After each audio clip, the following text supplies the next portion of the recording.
Dans un cas de transfert d'entreprise, le processus, je le compare à un VUS. Donc, un VUS avec une traction intégrale, pour que la traction soit optimale, on doit avoir les quatre roues qui travaillent ensemble.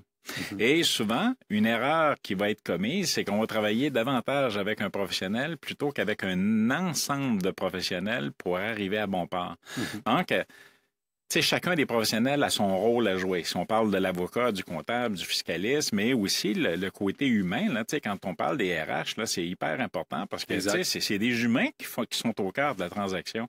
Donc, d'avoir cet équilibre-là au niveau des différents professionnels intervenants pour faire en sorte qu'on ait une traction optimale sur notre processus de session.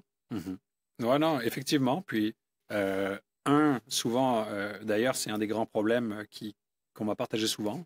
Les gens qui ont repris des business m'ont dit, j'ai fait l'erreur de gérer la transaction moi-même. Euh, et quand ils avaient des professionnels, ils m'ont dit, ben, l'erreur qu'on faisait, c'est que ils communiquaient pas assez entre eux. Ouais. Donc, il y a des informations qui se rendent pas, ça crée des délais, ça peut créer des problèmes durant la transaction, après la transaction, etc. Donc, c'est sûr qu'il faut vraiment, faut voir ça un peu comme un orchestre, là. Puis, idéalement, ça prend un chef d'orchestre qui n'est pas le cédant ou le repreneur pour que vraiment tout soit en harmonie, puis qu'on ait les meilleures chances de succès à la fois dans la transaction et après la transaction.